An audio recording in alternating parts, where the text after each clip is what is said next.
At the beginning of the story, we see that before the end of the world, Jake was considered the greatest treasure hunter in the world. Whatever old or long-lost thing there was, he always found it somehow. He liked finding underwater treasure the most. He lived by his own rules. He didn't like dancing to someone else's tune. Then one day, a dangerous solar flare destroyed all the world's technology. In a single jolt, all electric things stopped working. Because of that, millions of people lost their jobs. There was chaos everywhere. Even in the largest countries, governments fell, and in different places, very wealthy people began to rule because they had guns and people who could use them. Gradually, people in big cities began to die of hunger. Except for a few priceless items, having money became completely useless. All sorts of diseases spread, hospitals closed down, and worse, the machines that made medicines also stopped working. 6 years after this event, we see Jake in England. He was still working as a treasure hunter. He went cautiously into an old neighborhood. He looked around for a while, then entered a hotel and climbed the stairs up to the penthouse. There was a large bookshelf there which he examined closely,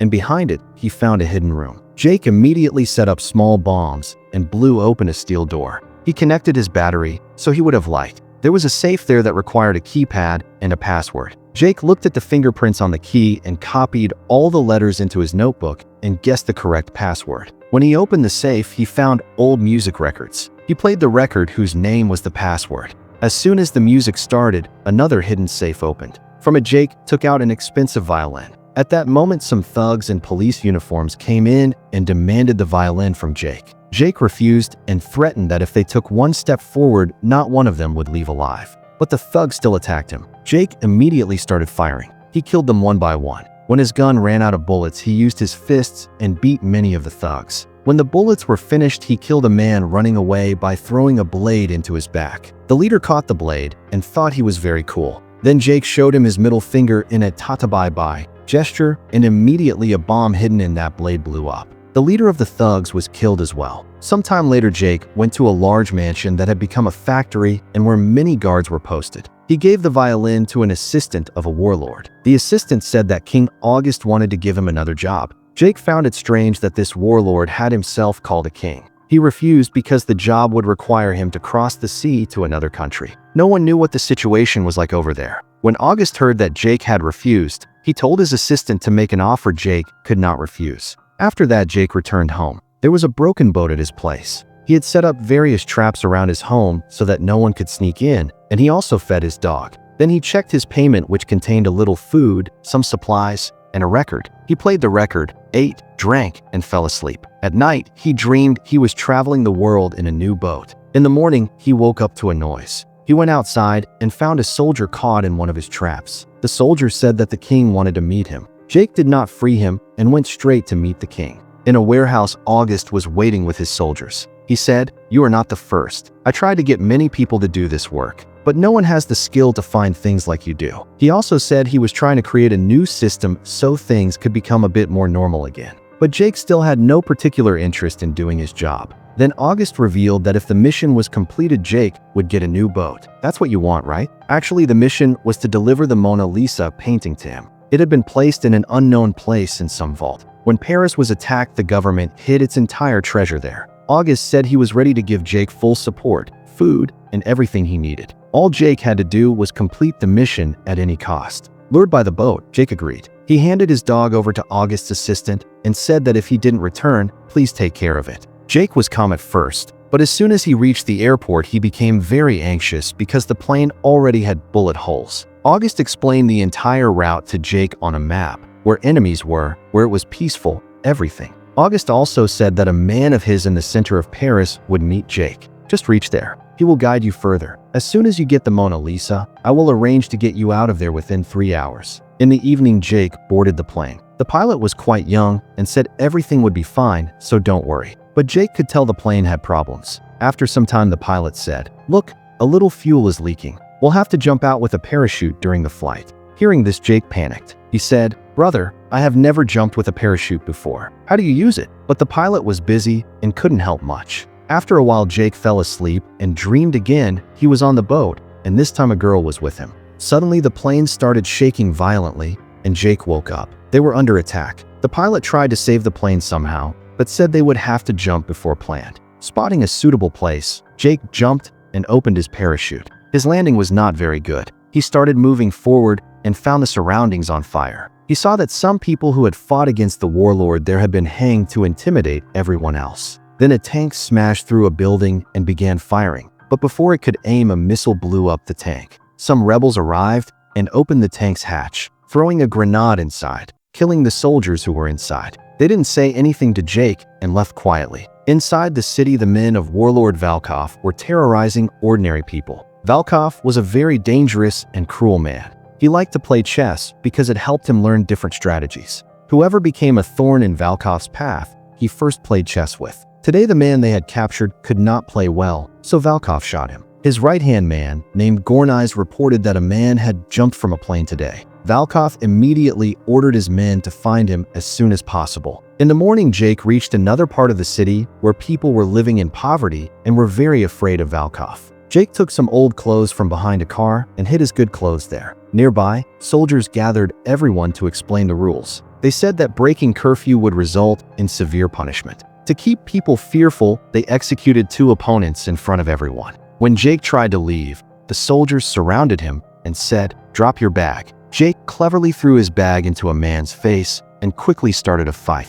Within seconds, all of them were down and Jake prepared to leave. Another soldier hid outside and was about to shoot Jake, but before he could fire, a girl slit his throat. This girl's name was Drya. She worked for August, and now she would help Jake. She said, "I had my eye on you since you landed, but I wanted to see if you could handle yourself. If you were a worthless man, I would have let you die because things are going to get very dangerous." Jake and Drya hurriedly slipped through the city, blending into the crowd while hiding. But a general spotted them. Jake and Drya entered a church where they met Father Samson. He had an important map that some recently deceased rebels had hidden. Samson took them to his garage and showed the truck he was working on. On the map, he showed their next destination and in the corner wrote a secret code. While Samson was preparing the truck, Drya treated Jake's wounds. Then the general and his soldiers surrounded the church and demanded everyone come out. Jake and Drya ran to the truck while Samson distracted the general. Samson said, "I am completely alone," but the soldiers did not believe him. Some soldiers came into the church looking for people. Outside, Samson pulled out his gun and shot the general in the hand, after which the remaining soldiers shot him down. The soldiers searching inside reached the garage and, seeing Jake in the truck, their attention was drawn there. At that moment, Drya suddenly attacked from behind and killed those men, some with a gun, some with a knife. Outside, the soldiers continued shooting Samson, so they didn't hear the guns going off inside. As soon as Jake started the truck, the radio blared and they were heard. On a signal, a tank rained shells on the church. But Jake and Drya crashed the garage door and escaped in the truck. The soldiers fired wildly, but the bullets had no effect on the truck. Jake drove the truck up a ramp and jumped over the tank to escape. However, some of Valkov's bikers pursued them. They soon reached a checkpoint where guards opened fire. But by now, Jake knew his truck was bulletproof, so he drove over the roadblocks without stopping. On the next road, another car with more soldiers appeared, and Jake had to dive into a building. The tank fired from a distance, but missed its target. It hit another vehicle, which blew up on the road, causing many bikers to crash. Jake took a sharp turn and avoided the explosion. Drya told him to get into the tunnel quickly, and they hurried into it. 2 bikers still chased them through the tunnel. When they emerged, another tank appeared. The tank attacked strongly, but Jake removed the truck from there just in time. The chase resumed, and now soldiers surrounded them from all sides. Suddenly, Drya threw a grenade and knocked down the bikers, but still one car chased them. The tank fired again, but Jake leapt the truck and the shot hit their enemies. Entering a new part of the facility, a car full of soldiers came at them. The tank was ready to fire, but Jake suddenly swerved and their enemies were wounded again. Now Jake and Drya had finally escaped. That night they stopped to rest. Jake asked, "Why do so many people want to kill us for a painting?" "Okay, it's famous, but what's the big deal?" Drya said, "The painting is just an excuse. Actually, we have to find the safe before Valkov. It contains many weapons that the opposition could use." She also said she knew about Jake's dreams and, as a good luck charm, she made a small paper boat for him. The next day, Valkov left on his train to find the safe. The general came and told him that it had been 2 people and they had defeated his entire team. But Valkov, annoyed by his failure, shot him immediately. Meanwhile, Jake and Drya reached an old building. There was a safe here. Seeing something, Drya became frightened because this area was under the control of the Wraths. Wraths were actually prisoners who had been locked up for a very long time. When they didn't get food, they began to eat people, and now whoever they caught they would eat. Suddenly, there was an attack with fire near them, which meant someone was following them. They ran inside and saw blood on the wall. The safe was open and empty. From the smell of gunpowder at the corner of the door, Jake realized it had been blown open recently. There was nothing inside. Everything had been taken to a safe place. Outside, the rats were quickly approaching them. Drya wanted to run immediately, but Jake said they couldn't leave before doing one thing. Soon he decoded the real location. The name turned out to be Centerhof.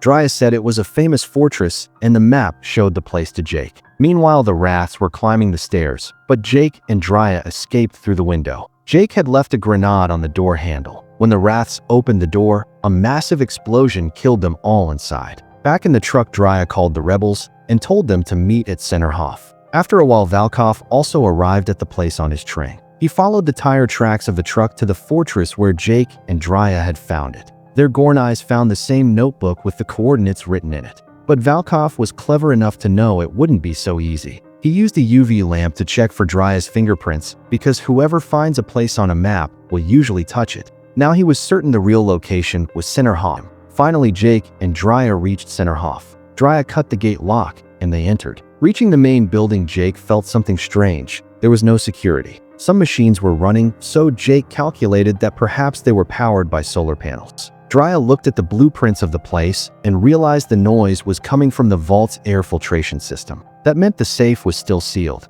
Jake planned to enter from the duct where the air was going. But between him and the duct, there was a very large fan. Drya said she would find the solar panels to shut the fan down while Jake went forward. On the topmost floor, Jake found a rope and tied it to a valve. He then used his bag to make a safety belt and tied the belt to the rope. He began to descend slowly into the tunnel below. A high-speed fan was spinning below. If he hit it, he would be torn apart. He took great care, but the rope began to fray. Inside, Drya reached the area with the solar panels and quickly started firing. Her first shot missed, but the second shot disabled the whole system. The rope broke and Jake fell as the fan suddenly stopped, and somehow his life was saved. After the impact, he rose and saw an air duct full of water. He took a deep breath and swam with all his strength inside. He reached the route to the top, but the door was closed. Jake exerted all his strength to break it and barely managed to get out. Now he had reached the vault's interior. He opened the inner door so Drya could come in too. Inside the vault, they found the Mona Lisa.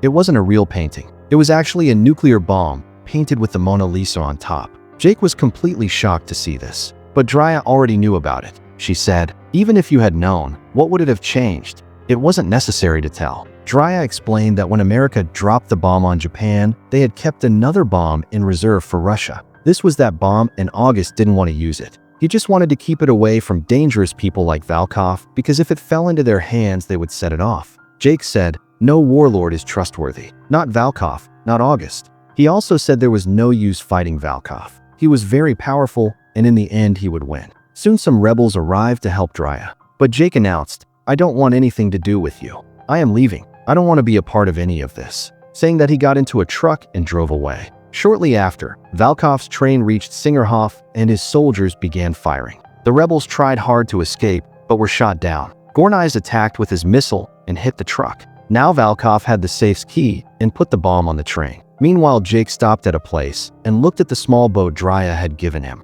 Seeing it changed his mind. He returned to the fortress and saw bodies everywhere. But Drya was still alive. He quickly bandaged Drya's wounds. Drya said, "You were right. All this is pointless. In the end, Valkov will win." But now Jake had made up his mind. He said, "That won't happen. I was just running away from all this. We will stop Valkov. We will blow up his train." The two of them placed several bombs at different points. As soon as they left, massive explosions blew the entire fortress apart. That evening, the train was moving slowly through the fog. Valkov became furious and shot the conductor, after which the train tore through the mist. Jake drove his truck onto a bridge, and when the train passed nearby, he jumped onto it. He opened a door and threw a grenade inside, killing many guards. Some survived, and Jake fought them with his bare hands, eventually taking a gun and wiping them all out. Hearing the gunfire, Gornais arrived, and a brutal fight began between him and Jake. Gornais was very strong, and they were evenly matched.